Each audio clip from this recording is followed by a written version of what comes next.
Welcome to the Dance in Time Women's History Month video. We're going to be taking a look at women's changing roles and the movement toward equality over time, with a special focus on the arts. We'll start the fun by watching a short video clip of a dance performance. Now, as you watch this, I want you to ask yourself if you can see anything a little unusual in this performance.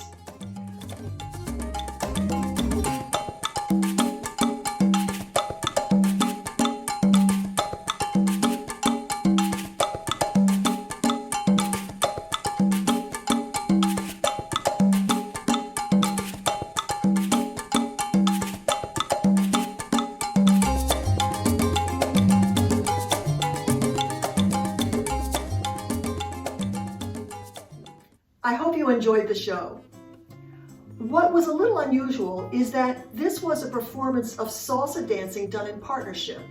And typically when we do things in partnership, a man and a woman dance together and the man leads and the woman follows. In this case, of course, we had 6 women dancing. 3 of them were leading and 3 of them were following. Of course, a dance performance in itself is not of great importance, but it can be of significance as a reflection of things going on in society at the time. And so in this small way, we see this art performance, this dance, reflects the trend toward equality between men and women. It's been said that art imitates life. And I would say what that means is that the artistic works that are produced in a particular society are a reflection of that society.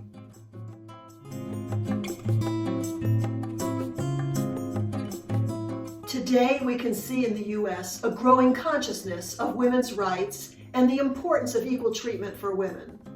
For the most part, what we see now is very different from how disadvantaged women were in past eras.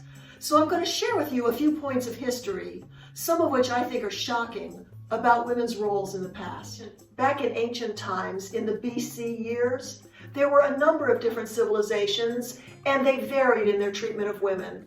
But overall, women were very significantly disadvantaged relative to men.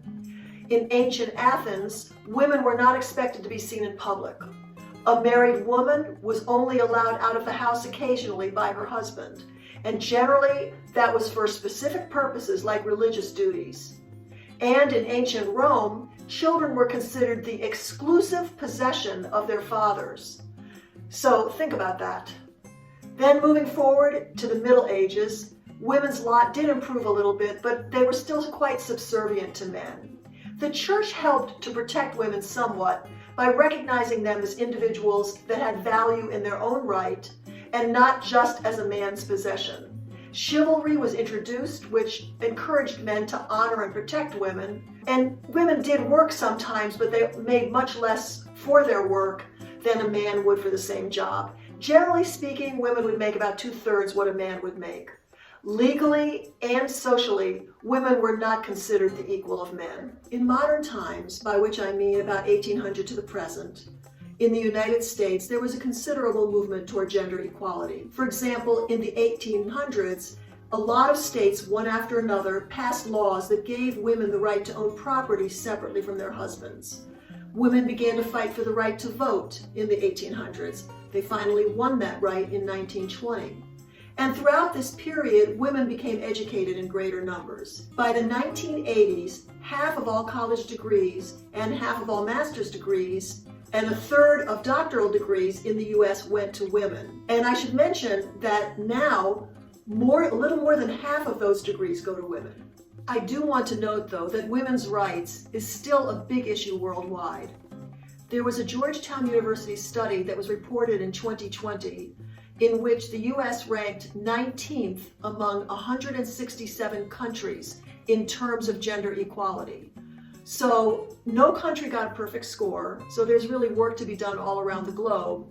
But the United States does not do that badly in this regard. There are still countries where women have to be fearful of gender-based violence and where women and girls have nowhere near the educational or occupational opportunities that young boys and men have. So we've looked at gender equality from a broad perspective, both historically and also globally. For the remainder of this video, we're going to focus on trends in the United States in modern times. We're going to start with an interview with a history professor named Dr. Jean Baker. Let's hear what she has to say. Okay, thank you so much, Dr. Baker, for doing this interview. We very much appreciate you taking the time for this. Okay.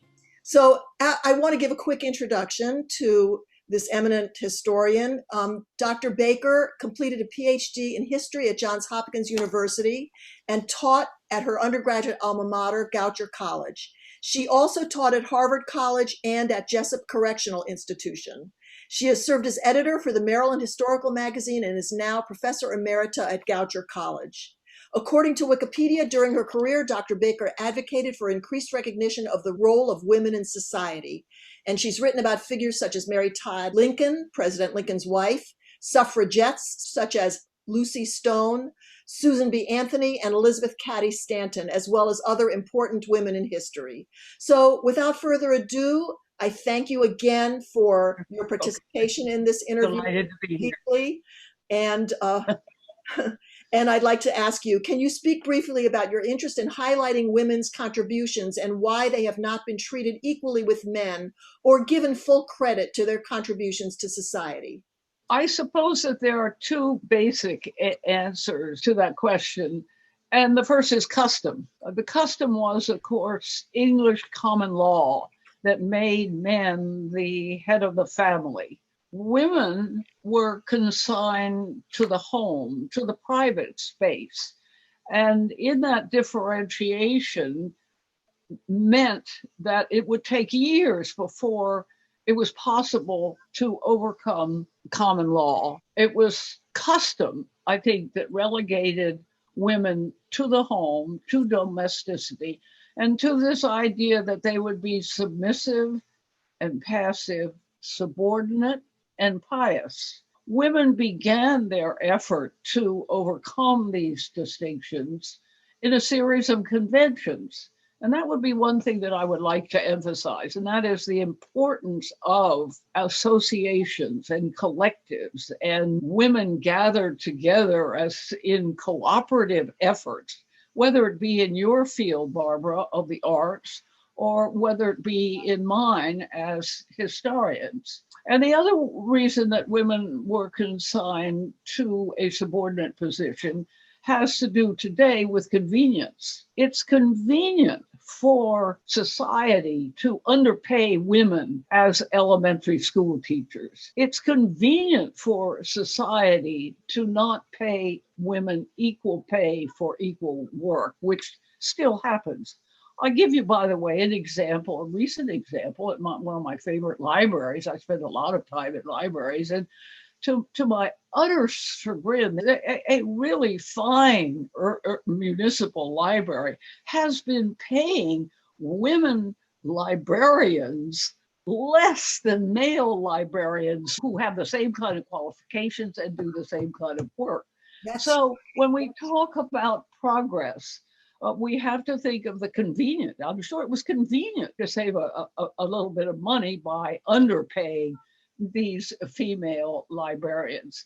But in any case, I think we should talk just a little bit about the suffrage movement, which is a great episode in women's history. It is marred, of course, because the traditional story that we tell has to do with white women, and we forget the contributions of African American women.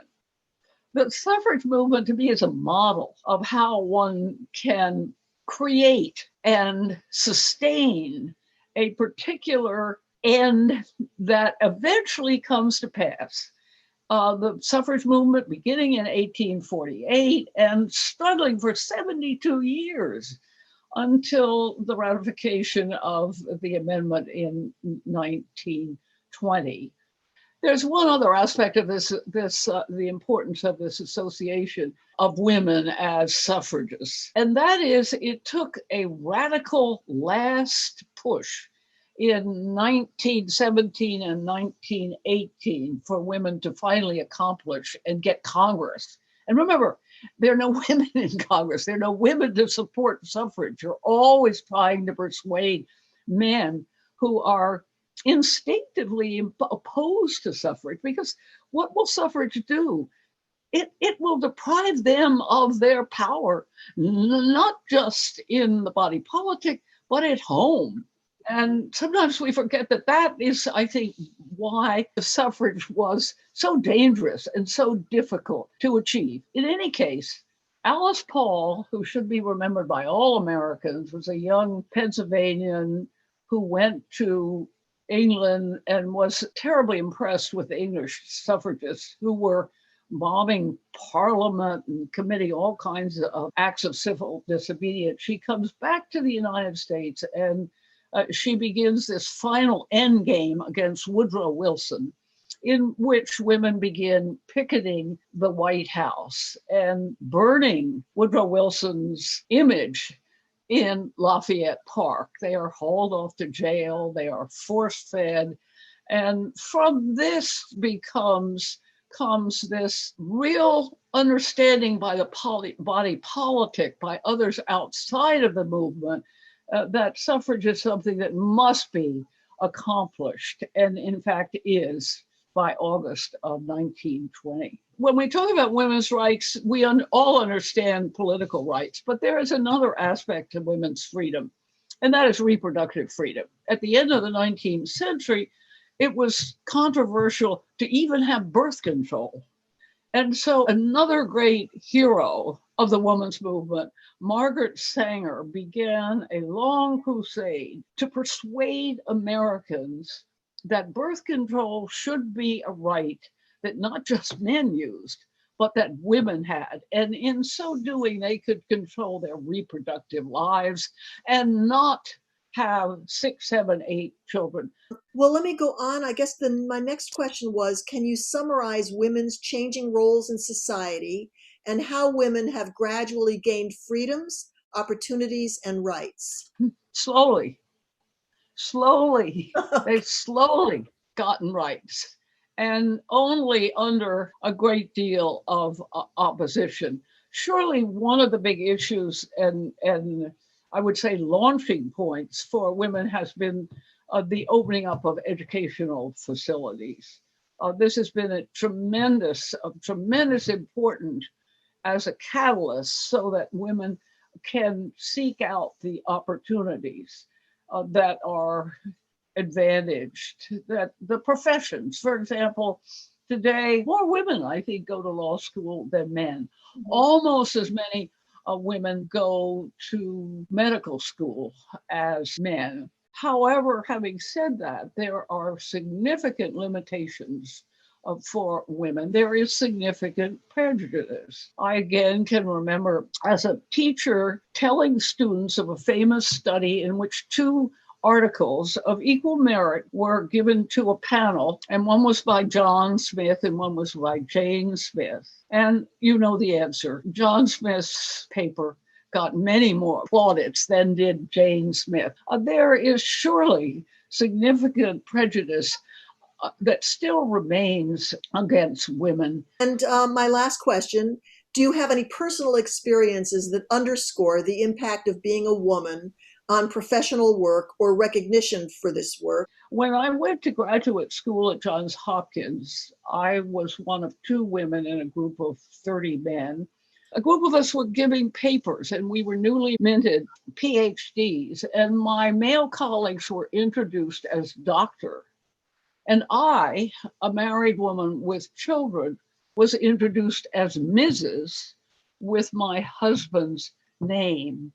And I remember being astonished by this, really to the credit of my male friends. They all went up to this guy who had introduced me with my husband's name rather than mine, and complained bitterly about what had happened.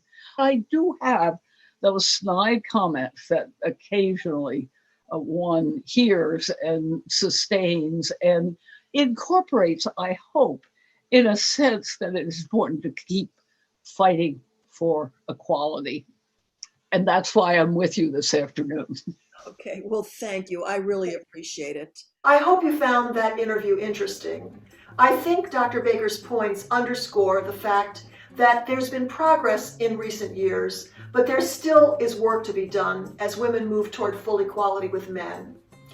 We're going to go on now to some interviews with artists. Okay. Our next interview is with a visual artist named Maria Cristina Tavera. So I'm going to first, as always, give you a little bit about her background.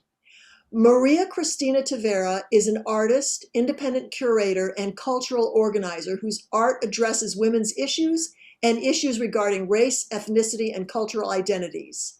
Ms. Tavera, a Latina with Mexican roots, earned her bachelor's and master's degrees from the University of Minnesota, and she's exhibited as an artist and curator both nationally and internationally. Ms. Taverna has received fellowships and grants from the McKnight Visual Artist Fellowship, Smithsonian Latino Museum Studies, Museum of Modern Art in New York, and many others. When we spoke initially, we talked a little bit about some of the themes of this video. And you had mentioned to me, Tina, that you had seen that women are significantly underrepresented in exhibitions and museum collections, both in the United States and abroad. So I'm wondering if you can tell me a little bit about the degree of underrepresentation and why you think that is. Thank you, and thank you for inviting me, Barbara. So I actually know a little bit more about within the United States, but it's calculated by Art News and other sources that the percentage of women artists in the collections of museums throughout the country is approximately 10 to 11%. Wow, that's a lot less than you would expect. That's a big difference. Mm-hmm. And so it's very concerning. Museums are currently embracing ways to increase the number of women artists in the collection. It is challenging, though, because of the fact that there is a lack of art historians who have covered the artwork and documented women's progress. There's a whole system that needs to be shifted in order to incorporate the artwork into the collection of museums. Nice. Okay. And why do you think that there is this underrepresentation? Do you have any thoughts on that? You know, there's a lot of debate about that. I think primarily just because males in general have had the upper hand in our mainstream society. And there is speculation that women have produced less work while they're I guess, taking care of domestic duties and such. But I really do think that it's a systematic problem, that we need to look at how artists are selected for the collections and how the artwork is documented when the artist is producing, and then slowly and gradually, hopefully, we can make those changes that are needed. Got it. Okay. And my other question is, have you seen things change or improve in this regard over the last 20 years or so? Well, I do think that the younger generation is active in wanting to make changes. And so that's really positive. I also think that the museums and institutions themselves realize that they need to make an effort because of their audiences, who comes to the museums. Even for artists of color, it is a real challenge to change the way the system has been working for so many generations. Okay, very nice. So you heard in this interview that the percentage of women's art in museums and collections in the US is only about 10 or 11%. But there are efforts being made to improve this surprisingly poor record. And now let's go on to interviews with a couple of professional dancers. So, hi Marcia, how are you? I'm doing well, thank you. Good. I want to first just give a little introduction that I've written up about your background. I hope this doesn't make you blush. It always does, but that's okay. Okay, no worries.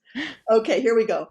Marcia Bonet is a dance teacher, choreographer, performer, and coach. She runs her company, Marcia Bonet and Dancers, LLC, and has expertise in a remarkable range of styles, from classical Indian to ballroom, from folkloric and flamenco to musical theater. Ms. Bonet has taught dance at the university level and to children, performed in countless venues, and holds a degree from the Imperial Society of Teachers of Dance, as well as a title from the Pro Global World Summit Salsa Competition of 2015. But beyond her credentials, I know this personally, she's great to work with. She's organized, capable, and diligent in everything she does. So, when we were preparing for this discussion and this interview, you had commented that in a number of dance styles that you've studied, men seem to be more highly prized or regarded than women in general as coaches, judges, and choreographers. And so I'd like to ask you, why do you think a disproportionate number of men hold these prestigious positions? And has this been changing at all in recent years?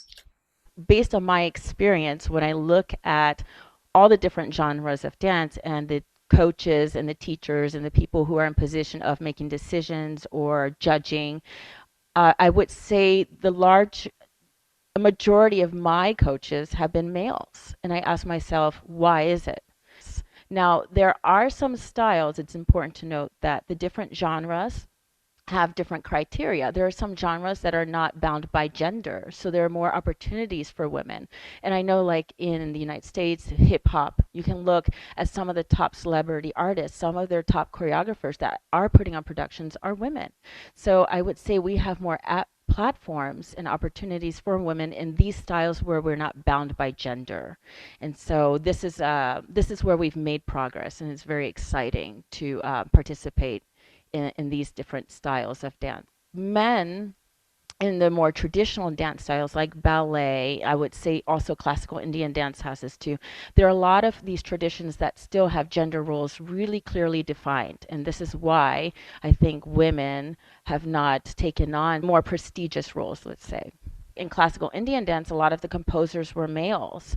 A lot of the percussionists are males. So there's a lot of male dominance that has a heavy hand into putting on production, even though many women partake in the dance. So this is so it's all about those little messages that we tell ourselves or that we are used to seeing that have supported and have continued this process of women not really getting to where we can. But that certainly is changing with the usage of technology and seeing women using their voices and creating their own opportunities. What's been happening, I think, is that women, we are more innovative and we have to create more opportunities and break a little bit from tradition in order to create these possibilities. And I can think of one American dancer, Martha Graham. I mean, she was a notable figure in the dance community, and she really developed her style of dance for an opportunity for herself and for women. She's broken away from tradition of ballet, so she's had to be a little bit radical to do this. So I think women's roles have been different because they have had to create opportunities, and today we have more opportunities to do that. Okay, so if I'm hearing you correctly, what I hear you saying is that there are some genres in which the opportunities for women really don't parallel those for men. And yet there are also some styles of dance that are essentially genderless and that this does not apply to, even in the styles where there has been a clear male dominance in the past, that grip is loosening and that more and more opportunities are now becoming available for ladies. Yes, I would say that. Yeah. I know that I've heard you talk about how flamenco dancing has changed over the years, giving women, more and more flexibility in how they dress and what movements they could do, etc. So that seems to be an example of an area where there's been a fair amount of growth and change. And I wonder if you would describe some of these changes that you've seen in flamenco dancing, which I know you do. Women had that ability to show a little bit more force and show strength through footwork and passion through the face. It was a different characterization than ballet, what I first saw when I got into dance. So I really liked being able to embody a little bit more, I guess you could say, aggression, just for the sake of keeping the conversation simple. So I liked the idea of stamping my feet and being able to do footwork just as the men would be able to do. We have one notable woman in the flamenco history from the 20s and 30s and 40s, 50s, Carmen Amaya. She decided to wear trousers instead of skirts at one point. And what that did was it allowed her to show that she was able to do very similar movements, in fact, maybe even better than her male counterparts during that time. And she was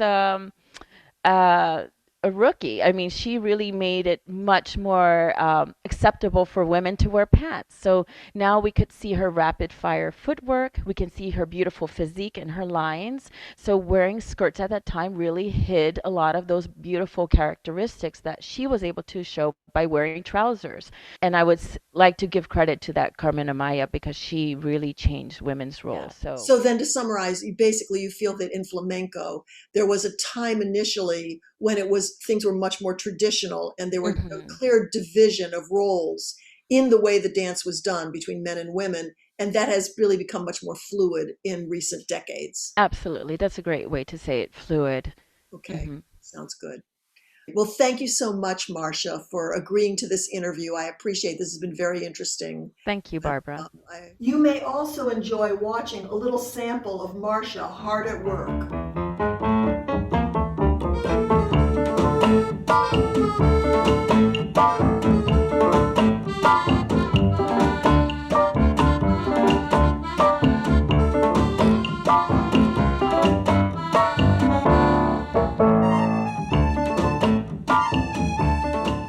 Now we're going to hear from another dancer, Shay Reed. But first, let's take a quick look at some of her work.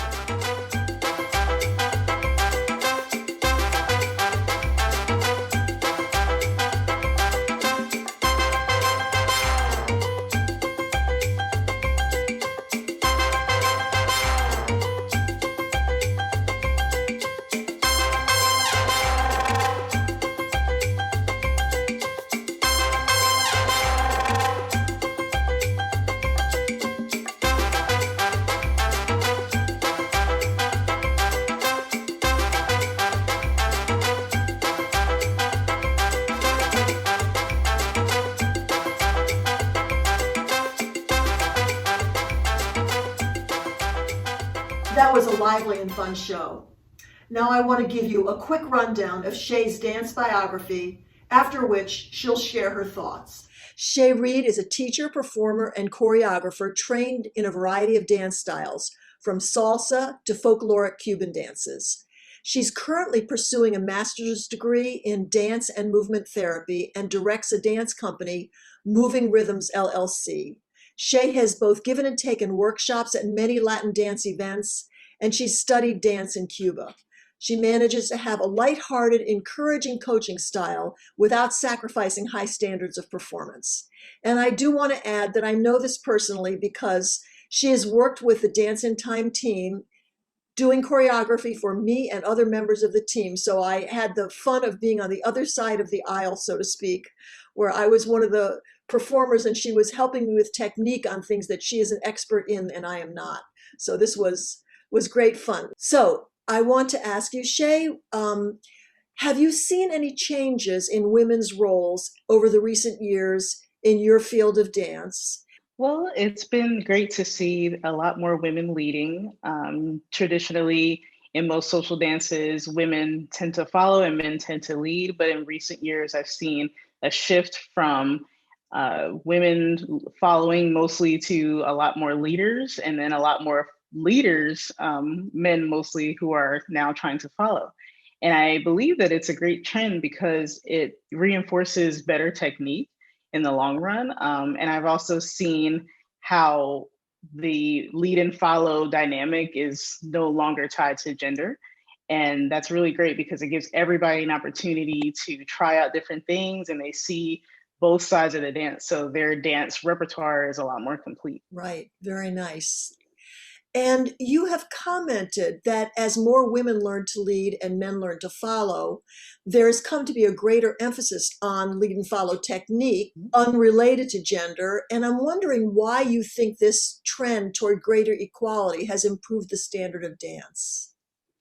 Well, as I was saying, you get a more complete picture of the dance. So when you go from following to leading, you understand how certain figures are supposed to be executed from the leader's perspective. And when you go from leading to following, you understand how it's supposed to feel when you're being led.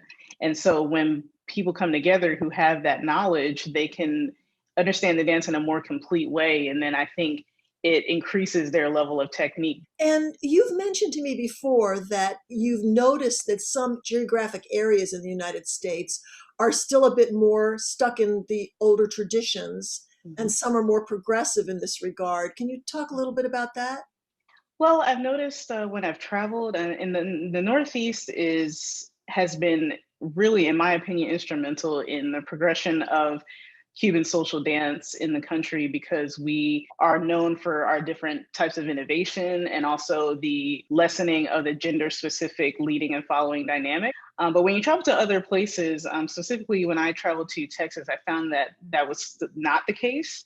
I found that it was still very much expected that the women would follow, and I don't play to people's expectations, so I still led regardless of what they said. And once I did that, and I think once I had the confidence to say, no, I want to lead, it was like, the reaction was like, well, okay, then she's leading then. And I felt that by me doing that, it kind of set the stage, like, I'm not conforming to your expectations. This is how I want to dance, and this is what I'm going to do. I'm a little rebellious. Is there anything else you'd like to add on the subject of your experience of differential ease of becoming a professional Latin dancer? The journey to become a professional dancer, especially at least in the Latin world, I can't speak for the other genres. It can be really challenging. I really think it depends on how hard you push. If you give up really easily, then you're not going to make it. It's just that simple. I think we tend to take no for an answer a lot more often than I think men do. We don't push as hard at times, depending on what, the type of personality you have. But I think what's key is just, okay, maybe this is a no, but something else might not be a no. This door closes, another door opens. And I think what's been helpful for me is creating my own opportunities and not necessarily waiting for someone to give me an opportunity. So I've been working hard to create relationships with other people that would have never even thought to have a Cuban dance class at a conference. And that has been, I think, what has helped me to push past those boundaries. And I think it's challenging, but it's been so fun. And I wouldn't trade the relationships and the fun that I've had for anything. Yeah. So that's the end of our interviews, and I think you'll agree that there were a lot of themes in common. I was particularly struck that the two dancers both used almost exactly the same words when they were talking about the necessity of making opportunities for themselves rather than waiting for someone to offer an opportunity to them. I want to make some comments about a couple of other arts. I think many people know that through the years, there have been a lot of women writers who used male pen names to make sure that their work would be considered seriously. And even recently, the author of the Harry Potter books was named Joanne Rowling, and she used initials JK to disguise the fact that she was a woman. Apparently, her publisher thought that the young male audience that she was seeking would be put off by a woman author. There have been issues in the field of music as well. The orchestras in the 1950s had predominantly male musicians, and they began to use blind auditions at that time, where women would walk behind a screen so no one could see whether the person coming onto the stage was a man or a woman, and they judged based only on the music. They could not see the person who was auditioning, what they looked like. In fact, they even told the women to take off their shoes so they couldn't tell the sound of high heels. So they walked quietly onto the stage, played, and when that was done, the top 5 ranked US orchestras saw a big increase in the percent of women musicians who were selected.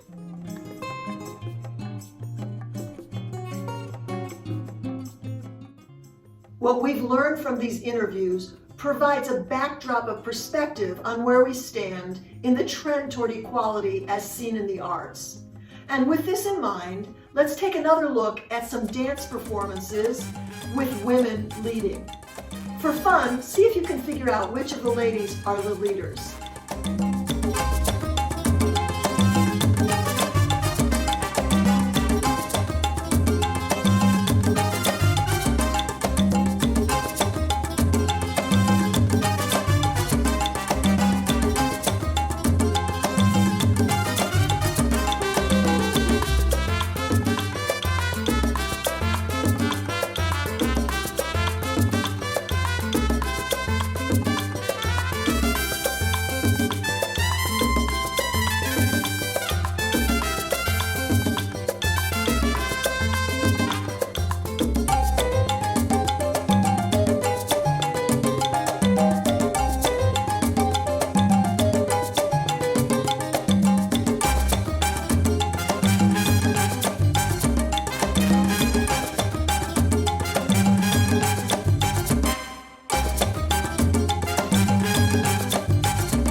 That was a salsa performance in Washington, D.C. at a Women's History Month celebration. The next show was also done at a Women's History Month program a few years later. Watch it and see if you can tell once again who's leading.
The night of that show, my dance company did 2 performances. So let's watch the next one and again, see if you can tell who was leading.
In conclusion, I want to share a final personal comment that pretty much sums this all up. The idea for a video with this theme was sparked by an experience I had some years ago. I went with a colleague of mine to a club where another friend and colleague of ours was going to be teaching a class. My friend that I went with was a guy, and he and I decided that we were going to switch roles and he would follow and I would lead in the class. So she's teaching, and at one point, it's a big room and it's filled with couples dancing. And at one point, she sort of scanned everybody to see how people were doing, and when she got to us, she stopped, and her brow furrowed. She looked a little puzzled, and then after about a second and a half, she just broke out laughing. She had figured out what was going on. Now, this is something that today would barely be noticed, and that is a sign of the changing times. For one final performance in this video, we're going to watch an original parody of the song Dancing in the Street. This is something I produced during the COVID-19 pandemic, and I'm including it here because the dancing is all footwork done identically by men and women. So it's essentially a gender-neutral style of dancing.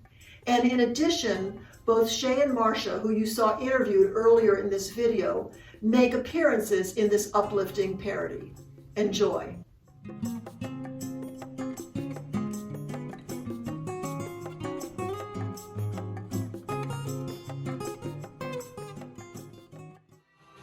Calling Are you ready for a brand new beat? With the virus here, the time is right to be outside in the street. They're out in Chicago and in New Orleans. In New York City, all we need is music and fresh air. Folks are outside everywhere. When you're home all day, nerves can fray, so dance outside in the street. Oh, it doesn't matter what you wear, as long as you are there. Stay outside to slow the spread. That's what Dr. Fauci said. They'll be dancing in the street. Sweet. This is a recommendation across the nation to pull lawn chairs out to meet. We'll be laughing and singing with music swinging as we try to stay upbeat. Philadelphia, PA, Baltimore and DC now. Don't forget the Motor City. All we need is music, sweet music. There'll be music everywhere. So come on outside with your dancing feet. Let's get this virus beat. Oh, it doesn't matter what you wear, as long as you are there. Stay outside to slow the spread. That's what Dr. Fauci said. They'll be dancing in the street. Sweet. All we need is music, sweet music. There'll be music everywhere. So come on outside with your dancing feet. Let's get this virus beat. Oh, it doesn't matter what you wear, as long as you are there. So step into the open air and stay outside to show you care. They'll be dancing in the street. Sweet. Way down in LA, every day, they're dancing in the street. We'll all feel mighty fine and dance in time while dancing in the street. Me and you, we're dancing in the street. Sweet.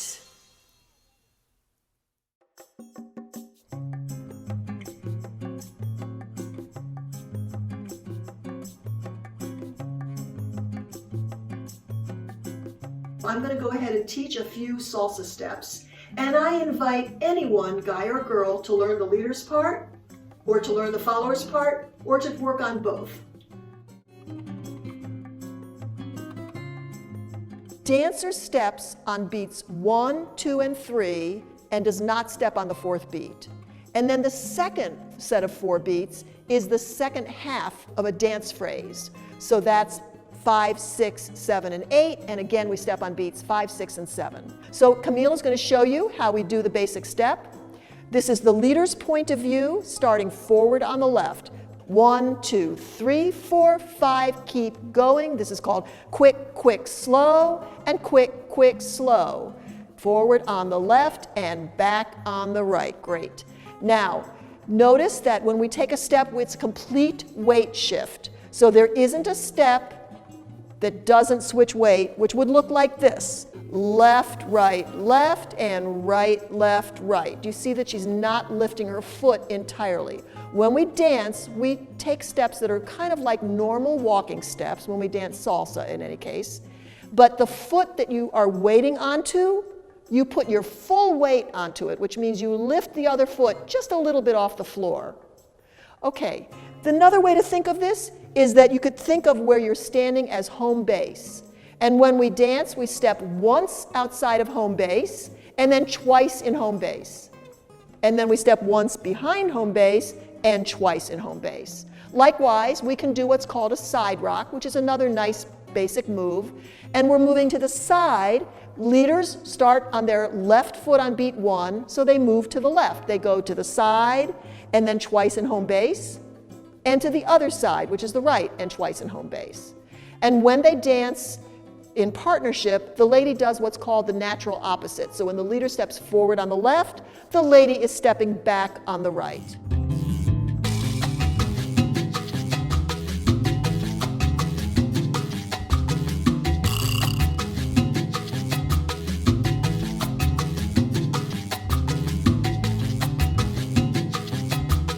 Before we leave the dance lesson, I do want to show you one more step.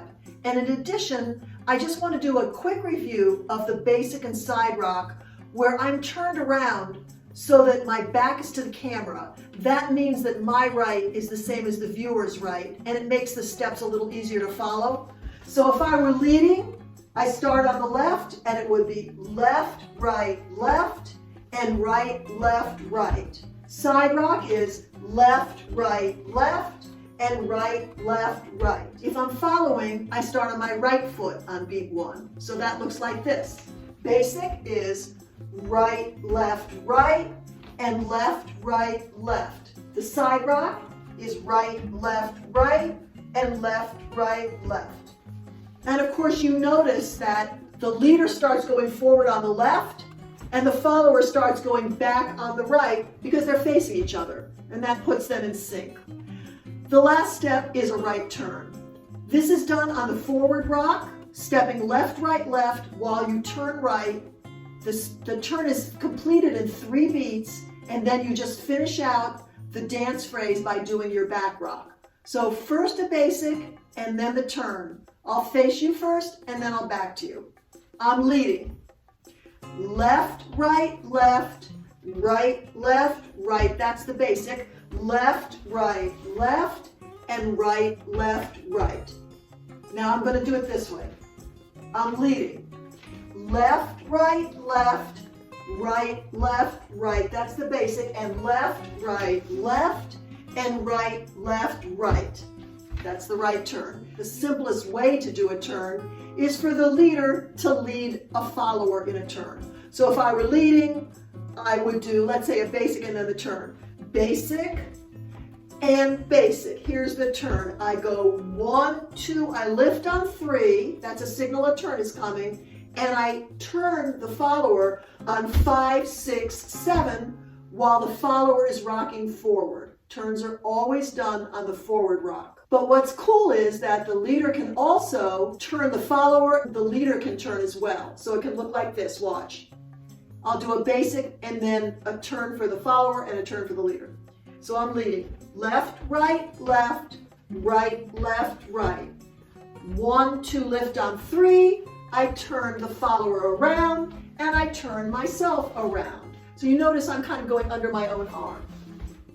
The follower doesn't have to know that I'm going to decide to turn myself if I'm leading, because it doesn't affect the follower's steps. When you're not doing the turn, you're just rocking forward and back. So you continue the same basic pattern. 5, 6, 7, 8. Basic and basic. Here we go. It's 1, 2. I lift. I turn the follower around. I turn myself around.